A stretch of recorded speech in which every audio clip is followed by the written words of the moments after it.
Signore, buonasera.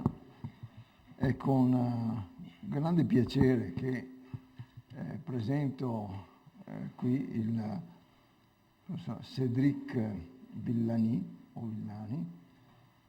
che è un matematico di grande prestigio, che ha ricevuto la medaglia Fields nel 2010, un riconoscimento veramente di grandissimo valore, che equivale un po' al Nobel per le altre materie. E lui adesso farà un breve intervento e poi sarà felice di rispondere a domande da parte del pubblico. Però, poiché non parla italiano, ma potrebbe fare la conferenza o in francese o in inglese, adesso devo fare una strana cosa, cioè chiedere di alzare la mano prima a quelli che capiscono il francese e dopo a quelli che l'inglese. Allora, la mano per il francese, decisamente francese. La maggioranza capisce il francese, quindi l'inglese. Peut-être que tous ils savent parler l'anglais. Ah, ok. Allora, vediamo invece quelli che capiscono l'inglese.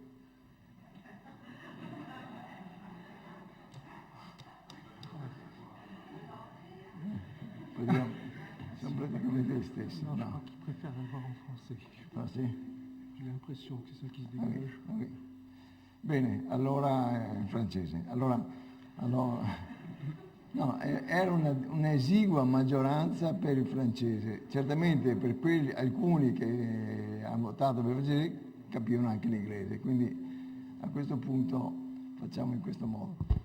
Io vi ringrazio per essere venuti a ascoltare il professor Villani e lascio la parola a lui. Sì. Molte grazie. Sì. E così Sì, ok. tutti mi ascoltano? Va bene così con il microfono? Sì. Un'altra volta la farò in italiano, ma il mio italiano non è abbastanza buono a questo punto per farlo in italiano. Mi scusi. Je vais vous parler dans cet exposé de quelques aspects du métier de chercheur et je vais vous parler un peu de mon livre. Je vais vous faire un petit exposé sur la question, parce que tout ce livre est sur cette question, sur la question de la naissance des idées. Une petite mise en bouche avec un dessin que certains d'entre vous connaissent sans doute, sur la façon dont la science s'effectue. Alors, voici sur ce dessin Public Perception of Science. Vous voyez ici Public Perception of Science. Vous avez un challenge. Vous acceptez le challenge. Commencez à lire, vous travaillez dur et vous gagnez un prix. Ça peut être le prix Nobel, ça peut être la médaille Fields, c'est un peu ça l'idée qu'on en a. Et puis, quand vous faites de la science, vous savez que c'est pas comme ça que ça se passe, et c'est plutôt ce genre-là. Alors, vous allez commencer par... voilà. Vous vous demandez, vous acceptez le challenge, vous lisez dur, vous travaillez, votre expérience casse, vous n'êtes pas content, vous recommencez, ça ne se passe pas comme vous pensez, vous trouvez des résultats stupéfiants et ça se trouve être, ici le mot anglais c'est bullshit, on va dire que ça ne vaut rien, vous vous demandez ce qui se passe, vous vous dites oui, ça marche, non, ça marche pas, oui, peut-être, attendez, waouh, ça marche, ah oui, ça y est, je vais pouvoir publier. Ah, sauf quand vous découvrez qu'on a déjà trouvé ça il y a 50 ans, et vous retournez à cette case-là et vous continuez. Et c'est une sorte de cycle qui est assez familier à ceux qui font de la recherche. Ça ne se passe pas du tout comme on en a éventuellement la perception. Ceci comme entrée en matière pour un problème un peu général de savoir comment la science se fait. Alors, les chercheurs, souvent, parmi toutes les qualités qu'on leur prête, il y a celle de savoir, de pouvoir deviner l'avenir. Et souvent, on les interroge sur la science telle qu'elle se fera dans 30 ans, dans 50 ans. Ça, c'est une question récurrente que me posent les journalistes. Vous ne voulez pas nous écrire un petit texte pour dire comment sera le monde dans lequel nous vivons dans 30 ans? Et alors, je dis, mais qu'est-ce que j'en sais, moi? C'est une question, ce n'est pas les journalistes d'aujourd'hui, ça a toujours été comme ça. Je n'ai rien contre les journalistes quand je dis ça, c'est une question naturelle après tout. Et en 1900, quand on posait cette question en France, on s'adressait tout naturellement à Henri Poincaré. Henri Poincaré, peut-être le plus grand mathématicien de son époque, très connu comme un grand mathématicien, un grand physicien, un grand philosophe, un ingénieur, très connu du grand public, très connu de ses pairs évidemment. Et en France, on lui vouait une sorte de culte, c'était une sorte d'oracle qu'on consultait sur toutes sortes de sujets. En particulier, la science au XXe siècle, alors qu'on était en 1900.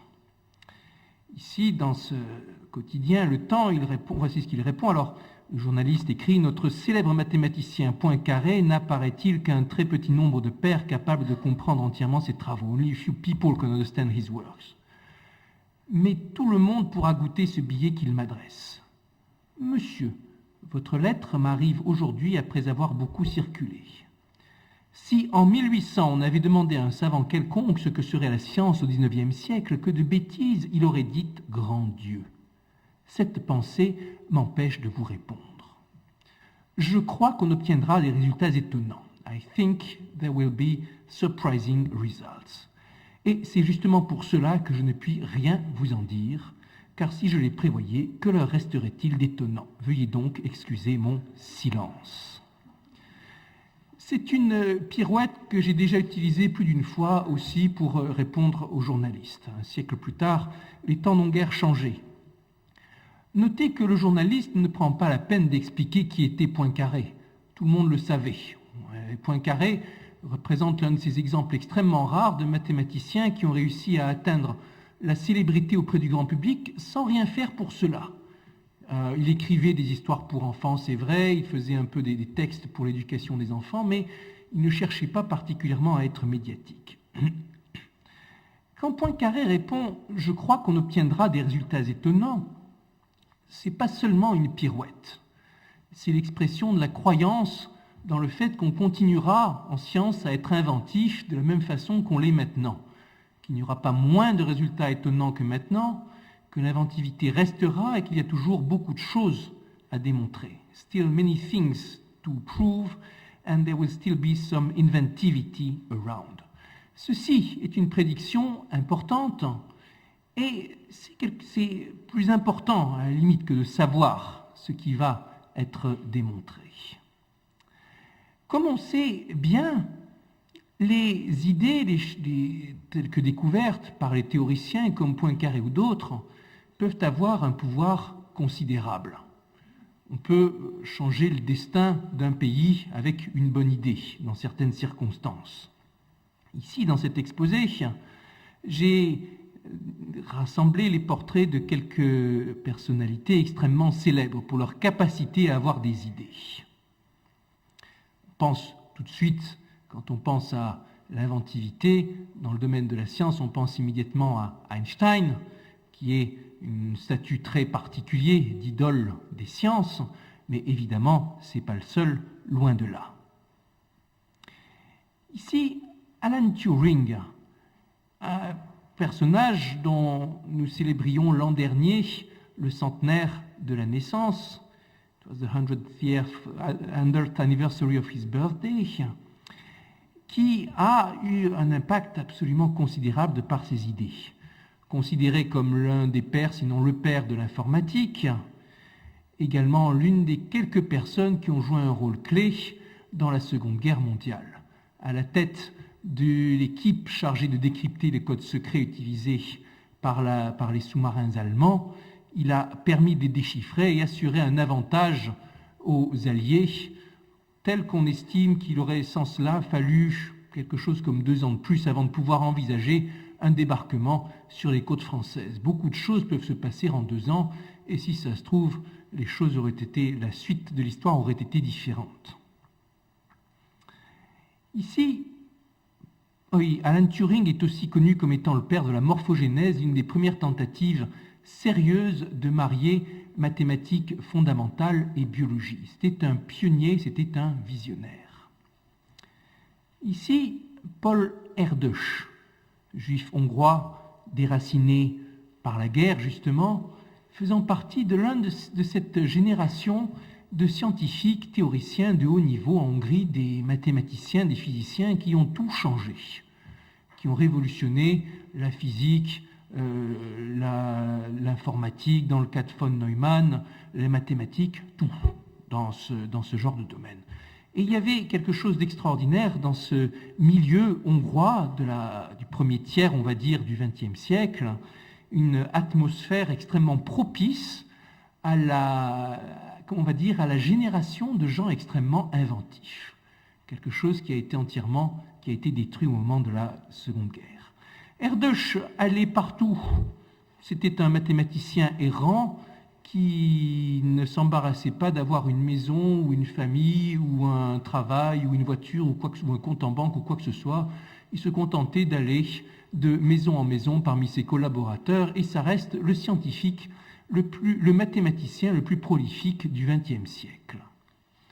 Les mathématiciens ont même inventé en son honneur le nombre d'Erdős, qui mesure de combien de collaborateurs il faut aller chercher avant de tomber sur lui. Ils étudient le graphe formé par ce nombre d'Erdős. Également, juif hongrois de la même génération, Léo Szilard, le premier qui a eu l'idée de la réaction en chaîne.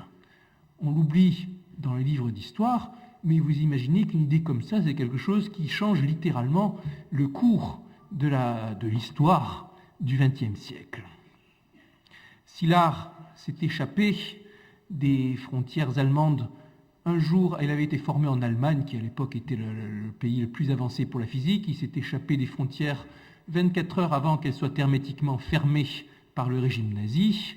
Il a pu gagner les États-Unis et participer au projet Manhattan. C'est même lui qui a rédigé la première version de la lettre envoyée par Einstein aux plus hautes autorités des États-Unis pour lancer le projet de bombe atomique. Voyez comment, par la force de ses idées, ce personnage à lui seul a écrit une page d'histoire importante. Dans le même temps, en Allemagne, Werner Heisenberg, qui était le physicien le plus réputé de son pays et de son époque, se trompait sur la masse critique nécessaire à la fabrication d'une bombe atomique.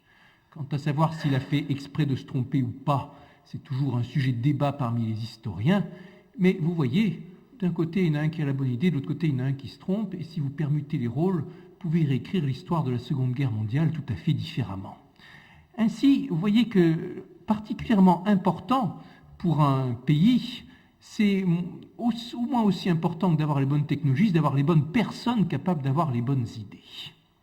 Je vous ai mis ici les plans du premier réacteur nucléaire et puis une université ici à Harvard pour rappeler que ce qui est le plus important pour une université ou pour n'importe quel lieu de transmission du savoir, c'est pas les savoirs en eux-mêmes qui sont prodigués, mais c'est d'apprendre aux gens à avoir des idées, apprendre aux gens à être inventifs et à être créatifs. What matters is to teach people how to be inventive and to have ideas. D'où la question, comment se construisent les idées? Qu'est-ce qui fait qu'une idée et qu'un projet peut avancer? Et là, on est bien embêté parce qu'on ne sait pas trop. Poincaré est l'un des rares mathématiciens à avoir écrit sur le sujet des idées, comment elles viennent, comment on travaille, comment elles s'imposent, et le rôle de l'intuition dans la genèse des idées. Dans un de ses textes les plus célèbres, l'épisode du marchepied, Poincaré raconte comment un certain problème rebelle, qui s'obstinait à résister à tous ces assauts, va finalement être vaincu à l'occasion d'une promenade en autobus. Il part avec ses collègues dans une promenade en autobus, et puis au moment où il rentre, au moment où il pose le pied sur le marchepied de l'autobus pour monter dans l'autobus, paf, l'idée lui vient, de manière subite et sans qu'il y ait pensé auparavant. Un texte très célèbre qui montre que les idées peuvent venir aux plus grands penseurs de leur époque d'une manière complètement imprévisible et qu'eux-mêmes sont incapables d'analyser. Voici un autre texte. Je vais vous le lire en anglais. Disgusted by my being unsuccessful, I went to spend a few days near the sea, thinking anything else. Il était en train de travailler sur un problème rebelle. One day, walking on a cliff, the idea came to me with the same nature of brevity, sudden, its character of something very sudden, immediate certainty that the transformations, arithmetic transformations of quadratic forms, ternary, indefinite, are identical to those of non-Euclidean geometry. Même si vous ne savez pas ce que sont les transformations arithmétiques des formes quadratiques ternaires indéfinies, vous voyez bien que ça n'a rien à voir avec la promenade sur la falaise. Et là aussi, c'est ce même phénomène qui revient à Poincaré. Un problème sur lequel il a travaillé sans succès pendant longtemps se trouve d'un coup expliqué soudainement, ou d'un coup il a le pressentiment de ce qui va permettre la résolution. Une manifestation de ce qu'on va appeler l'intuition, faute de mieux, l'éclair soudain. Dans mon ouvrage Théorème vivant, Théorema vivente in italiano, je me suis attelé à la même tâche que Poincaré, mais en plus grand. Alors, il était clair que j'étais influencé par Poincaré, mais je n'avais pas conscience, c'est seulement en relisant après coup Poincaré que je me dis, bon, évidemment, c'est le même genre de choses. Notez que dans ce texte, Poincaré en particulier ne fait aucun effort pour vous expliquer la mathématique sous-jacente, la science sous-jacente. Il vous parle de transformation arithmétique des formes quadratiques sans même mettre une note de bas de page pour donner un semblant d'explication de ce dont il s'agit. Il s'en fiche, parce que ce qui lui importe, ce sont les circonstances dans lesquelles ça se produit. À la limite, il vaut mieux qu'il mette un mot compliqué comme cela pour que le lecteur ne soit pas tenté de chercher à comprendre. It's better to put big words like this so that the reader does not even try to understand what it is about. Je pense que c'est une des raisons du succès de ce texte de Poincaré qui a été lu et relu par tous les spécialistes de sciences cognitives. Dans mon ouvrage, j'ai repris le même procédé, allant en cela à l'encontre de toutes les règles de la vulgarisation du travail de communication entre spécialistes et non spécialistes. On a l'habitude de dire qu'il faut éviter les mots compliqués dans cette communication et faire comme quand on parle des enfants, simplifier. Dans cet ouvrage, au contraire, je donne les mots, les idées, le jargon exactement tel qu'il est, tel qu'il a été, sans chercher à l'expliquer, pour que le lecteur se concentre sur les circonstances. Et il s'agit de plonger dans l'univers du mathématicien, la façon dont il réfléchit, dont il travaille, avec toutes les situations passées en revue, les situations de dialogue, les situations de travail solitaire, les situations de recherche acharnée, les situations où l'intuition va venir sans qu'on s'y attende, les situations où l'on se désespère et les situations où l'on reprend courage, et ainsi de suite. Et donner l'histoire de l'idée, l'histoire du théorème, comment le théorème petit à petit se construit sur une période de 2 ans et demi. How the theorem is being constructed during a 2.5-year period. Une immersion voulant dire aussi tout ce qui semble être non lié au théorème. Parfois, l'inspiration, dans le cas de Poincaré, vient d'une promenade sur la falaise. Poincaré parle aussi dans certains de ses textes du rôle du café noir. Dans mon cas, j'ai insisté sur le thé, j'ai insisté sur la musique, j'ai insisté sur la vie de famille, sur tout l'environnement, de sorte que vous ayez une photo aussi exacte que possible de la vie du mathématicien. Et toutes les situations sont passées en revue avec un fil directeur qui est la construction du théorème. Et à travers ce fil directeur, on va visiter tout ce qui fait la vie du mathématicien de manière exacte, avec les échanges tels qu'ils sont, les mots tels qu'ils sont échangés, les extraits de courrier électronique, ce qui est peut-être la partie la plus intime. Un courrier électronique n'est pas fait pour être public, c'est du langage spécialisé, mais dans lequel on ne s'embarrasse pas d'être compréhensible. C'est juste pour vous et votre collaborateur. L'essentiel de cette aventure se fait à deux avec mon ancien élève et collaborateur Clément Mouot. Dans cet ouvrage, je raconte la genèse d'un théorème de physique des plasmas. It's about plasma physics. Un plasma est un gaz dans lequel vous avez séparé les électrons des noyaux, et les électrons se repoussent les uns les autres. Ils sont régis, la distribution statistique des électrons est régie par une équation dite équation de Vlasov qui permet de prédire son évolution. Statistical distribution of electrons is predicted by the Vlasov equation. Si vous êtes un mathématicien, vous travaillez sur cette équation et vous cherchez à en déduire des propriétés du plasma. Working on the equation, you look for properties of the plasma.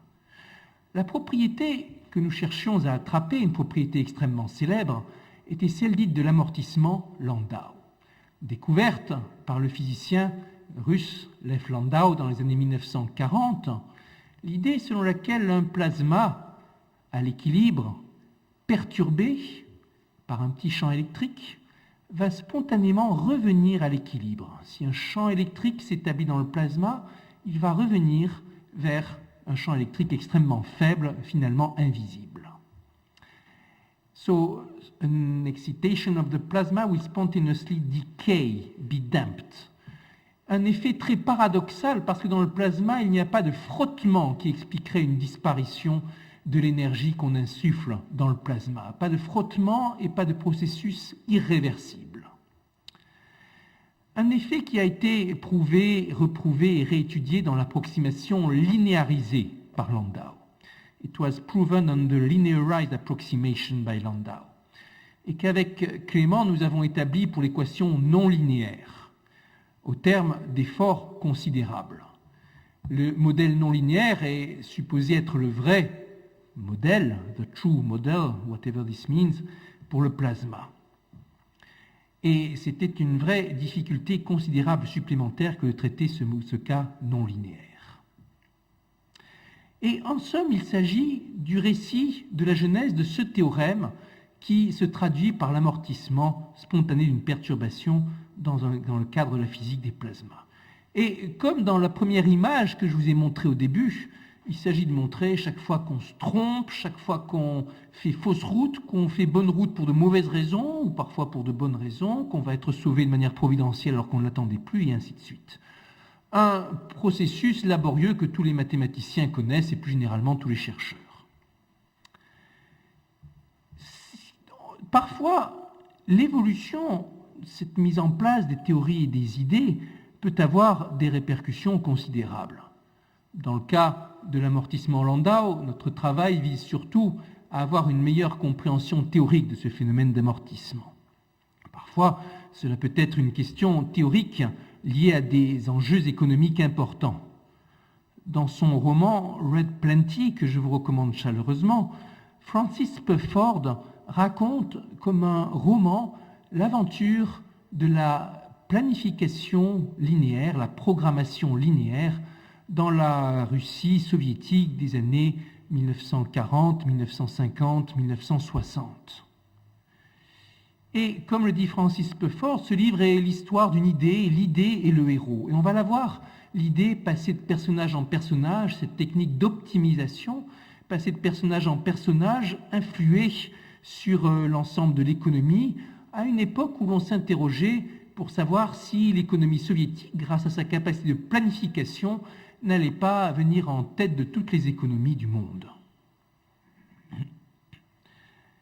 Une idée, comme j'ai déjà dit, ça peut être quelque chose d'extrêmement puissant. On en revient à la question de départ, comment naissent les idées? Alors, dans mon ouvrage, je ne cherche pas à dire comment naissent les idées, je décris le processus. Quand on l'analyse ou quand on analyse d'autres textes, on voit quand on analyse la façon dont on travaille, on voit qu'un certain nombre d'ingrédients reviennent toujours dans la genèse des idées. Some ingredients are always there in the genesis of ideas. Je pense que les ingrédients sont les mêmes à travers les siècles, mais leur forme change en fonction de la technologie et de la civilisation et de la culture. Le premier ingrédient, c'est la documentation. Ce peut être une documentation donnée par des livres, ou par des encyclopédies, ou par des figures illustratives, ou par des photos, mais en tout cas, tout un ensemble d'informations sur lesquelles vous pouvez vous appuyer.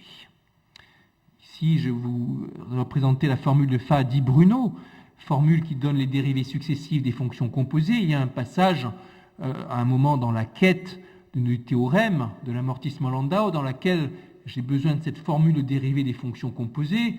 Je me souviens vaguement que j'ai vu une formule comme cela 15 ans auparavant, quand j'étais étudiant, mais je ne me souviens même plus comment elle s'appelait, ni comment elle se présente.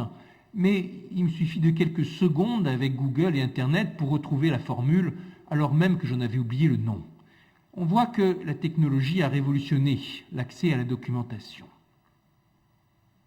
L'ouvrage précédent, d'ailleurs, Read Plenty, Francis Pufford, dans les remerciements, dit tout ce qu'il doit en termes de documentation à l'Internet et aux moteurs de recherche, en plus des sources publiées. Deuxième ingrédient extrêmement important, c'est la motivation. Sans motivation, vous ne faites rien. C'est peut-être le plus insaisissable de tous les ingrédients, avec une question importante, comment faire des gens motivés? Si on savait la réponse, nous ferions un pas considérable pour résoudre nombre des problèmes qui planent sur la science actuelle. La motivation, elle peut venir à travers un enseignement, elle peut venir à travers des expériences, elle peut venir à travers des dessins animés.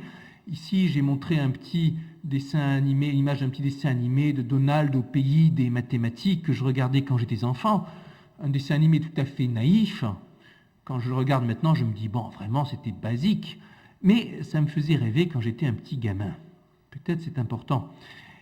Ici, un article intéressant dans lequel tous les auteurs sont des enfants d'école primaire. These are all school children, the authors, except for the teacher, sauf le professeur. Ces élèves ont réalisé une expérience sur les abeilles et ils ont publié les résultats de leurs expériences dans une revue respectable de recherche de biologie. Regardons leurs conclusions qui sont intéressantes. Nous avons découvert que les abeilles peuvent utiliser une combinaison de couleurs et de relations spatiales pour décider quelle couleur de fleurs aller butiner. We discovered that bumblebee can use a combination of color and spatial relationships in deciding which color of flower to forage from. We also discovered that science is cool and fun. Nous avons aussi découvert que la science c'est amusant, c'est cool. Because you get to do stuff that no one has ever done before. Parce que vous découvrez des choses, vous faites des choses que personne n'a jamais faites. Voilà une conclusion importante, et c'est très important pour l'avenir de notre société que les enfants refassent cette découverte encore et encore. La motivation, elle est présente de manière considérable dans mon ouvrage. Il y a des moments, les lecteurs me disent « Mais comment vous faites après que ça ne marche pas, après des mois et des mois, vous avez écrit 100 pages, ça ne marche toujours pas, et vous êtes motivé pour avancer ?» Eh bien oui, quand vous êtes dans le problème, on peut faire ce qu'on veut, ce que vous voulez, vous allez avancer, vous êtes motivé. Alors, comment vous en venez à éprouver un tel amour pour un problème, ça c'est une autre affaire. Le troisième ingrédient, c'est un environnement propice. Il n'existe pas, à l'heure actuelle, de chercheurs qui travaillent tout seuls. À des degrés divers, les gens ont plus ou moins de solitude. Quelqu'un comme Grigory Perelman peut se permettre de travailler 7 ans durant sans parler à ses pairs. N'empêche qu'il utilise quand même, en utilisant seulement, on va dire, les informations données par Internet. Mais pour la plupart des gens, y compris pour Perelman dans sa jeunesse, dans ses années de formation, l'environnement joue un rôle considérable. Ce peut être la taille d'un laboratoire, comme l'Institut Henri Poincaré, dont la mission est de rassembler des chercheurs sur des sujets commun, des chercheurs qui pourront travailler ensemble et avoir de nouvelles idées, et tout est fait dans l'Institut pour favoriser le contact, sans savoir de quoi il sera question, mais pour que l'environnement soit motivant. Ce peut être l'environnement à l'échelle de la ville, souvent une échelle très importante quand vous étudiez l'innovation. L'historien des sciences Marc Gigé a fait cette étude des villes innovantes à travers plusieurs millénaires, littéralement, en analysant des exemples comme Persépolis ou comme Paris 1900, et quelles sont les caractéristiques qu'on retrouve communes dans ces différentes cités qui vont favoriser l'innovation. Ce peut-être ici, j'ai représenté Bucarest. Qu'est-ce qui a fait qu'à Bucarest, dans les années 1920-1930, il y ait eu une éclosion de tellement de talents? Il y a là quelque chose d'extrêmement intéressant. Mon livre, entre parenthèses, est né de l'environnement parisien, au sens où un jour, dans un dîner parisien, j'ai rencontré un éditeur de romans, d'ouvrages littéraires, et s'il n'y avait pas eu cette rencontre, il n'y aurait pas de livre. Without the encounter of some editor in some Parisian dinner, there would not be the book. Ici, vous voyez l'importance de l'environnement et des rencontres qui se passent au sein de cet environnement. Un quatrième ingrédient sont les échanges. Les échanges peuvent être très importants. Ici, j'ai représenté l'un des centaines de courriers électroniques que nous avons échangés, Clément Mouot et moi-même, pour faire converger ce projet sur l'amortissement Landau. Des courriers électroniques comme ça, il y en a eu des centaines. Ça se passait de part et d'autre de l'Atlantique. Et de manière importante, avec cette communication, nous formions comme une sorte de cerveau délocalisé. It was like a delocalized brain on both sides of the Atlantic, communicating by email. Certains ont essayé des expériences d'échange et de collaboration encore plus massives. Tim Gowers, sur son blog, dans le projet Polymath, a lancé ces défis, ces sortes de défis soumis à des centaines de mathématiciens à la fois, résoudre un certain problème. Et ça a donné lieu à des articles signés par une entité Polymath dans laquelle des centaines d'auteurs ont contribué, certains beaucoup plus que d'autres. Ce n'est pas tellement égalitaire comme contribution, loin de là. Et il se pose cette question, is massively collaborative mathematics possible? Un cinquième ingrédient sont les contraintes. On les retrouve sans cesse quand on est mathématicien. Pas de science plus contrainte que la mathématique en un certain sens, puisque vous êtes obligé de rester dans l'espace étroit des combinaisons, des axiomes que vous fixez, des règles dans lesquelles vous évoluez. Pour moi, dans tous mes travaux de physique mathématique, une contrainte importante, par exemple, que je me suis fixé à un moment, était de ne chercher que des résultats constructifs. Aucun résultat ne devait sortir d'un raisonnement par l'absurde, ou aucun résultat ne devait venir par une démonstration abstraite d'existence. Il fallait toujours qu'il y ait un élément constructif, des éléments constructifs dans la preuve. De manière générale, dans les processus de création, les contraintes jouent un rôle important. C'est vrai dans les sciences, c'est vrai dans l'art. J'ai représenté ici deux des exemples les plus célèbres dans le domaine artistique. Ici, un extrait de La Disparition, ce roman de Georges Perec, That Thick Novel by Georges Perec, in which he forbids himself to use the letter E, dans laquelle il s'interdit l'usage de la lettre E, avec un style qui en résulte assez particulier, il va de soi. Ici, un autre exemple, par György Ligeti, l'un de mes compositeurs fétiches, encore on ne sait, hongrois à vocation scientifique d'ailleurs. Et Ligeti, ici, prend le contre-pied d'une assertion d'Euler dans sa théorie de la musique, où Euler explique bien que si l'on se contente de faire des octaves, qui sont des doublements de fréquence, on n'aura jamais une musique attrayante. Ce sera ennuyeux, rasoir, boring. Et Ligeti le prend au mot, on a l'impression, en tout cas, il compose ici ce morceau avec uniquement des La, tout le long de la pièce, sauf à la dernière note qui est un Ré. Et dans ses Musica Ricercata, une œuvre de jeunesse très joyeuse qui s'écoute avec délectation, la première pièce ne contient qu'une note, sauf la toute dernière, la deuxième en contient deux, la troisième trois, et ainsi de suite. Et on ne s'ennuie pas une seconde malgré la contrainte. 6e ingrédient, j'en ai déjà parlé avec Poincaré, le travail et l'intuition. Le chercheur n'est ni une bête de travail qui passe son temps à rechercher systématiquement comme une brute en faisant appel à son expérience et à ce qu'il connaît déjà, ni un illuminé qui attend que l'inspiration tombe du ciel. C'est un intermédiaire entre les deux. Et on voit bien avec Poincaré l'alternance des périodes de travail intense et des périodes où quelque chose vient débloquer la situation au niveau du subconscient. On voit cela aussi dans mon ouvrage, et il y a cette alternance de passages de travail acharné pendant la moitié de la nuit, des heures et des heures de calcul, de longues démonstrations, et puis de temps en temps, alors que tout semble coincé, une petite inspiration, dans un cas par exemple qui survient au réveil, après quelques heures de sommeil agité, vraiment comme si vous aviez un petit coup de fil qui venait vous dire dans quelle direction il faut aller. Dernier ingrédient, dosage entre persévérance et chance. Il y a une question qui est d'avancer toujours, en se demandant quand est-ce qu'il va falloir renoncer. Il y a une question qui est d'avoir de la chance. Et savoir saisir, savoir comprendre qu'est-ce qui, dans ce qui vous est arrivé, va vous permettre de rebondir dessus. Dans cette capacité à attraper la chance se trouve la clé de nombreuses créations d'idées. Voilà. Je ne peux pas vous en dire plus parce qu'après, je pense que personne ne sait trop comment ça marche les idées. Notre compréhension du cerveau est tellement rudimentaire.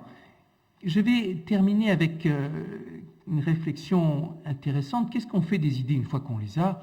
C'est important de rappeler qu'en science, normalement, une fois que vous avez eu une idée, vous la partagez. À une époque où on songe à mettre des copyrights sur tout, des droits d'auteur sur tout, y compris sur les idées, il est important de le rappeler. Voici un texte de Thomas Jefferson que je vous lirai en anglais, toujours d'actualité. If nature has made any one thing less susceptible than all others of exclusive property, it is the action of the thinking power called an idea, which an individual may exclusively possess as long as he keeps it to himself. But the moment it is divulged, it forces itself into the possession of everyone, and the receiver cannot dispossess himself of it. Its peculiar character, too, is that no one possesses the less, because every other possesses the whole of it. He who receives an idea from me receives instruction himself without lessening mine, as he who lights his taper at mine receives light without darkening me. Une belle citation qui nous rappelle que les idées sont faites pour être partagées. Il faut le rappeler, ce genre de courrier montre que c'est le cas. C'est le recommandé avec accusé de réception reçu par un site internet qui avait eu l'idée de reproduire de manière libre certains de mes articles disponibles de toute façon sur ma page web. Voyez la liste d'avocats. Ça fait peur, tout ça pour des questions de copyright intellectuel. On va laisser le mot de la fin à Henri Poincaré. La pensée est comme un éclair dans une longue nuit. Thought is like lightning in a long night. Mais c'est cet éclair qui est tout. It is that lightning which is everything. Je vous remercie.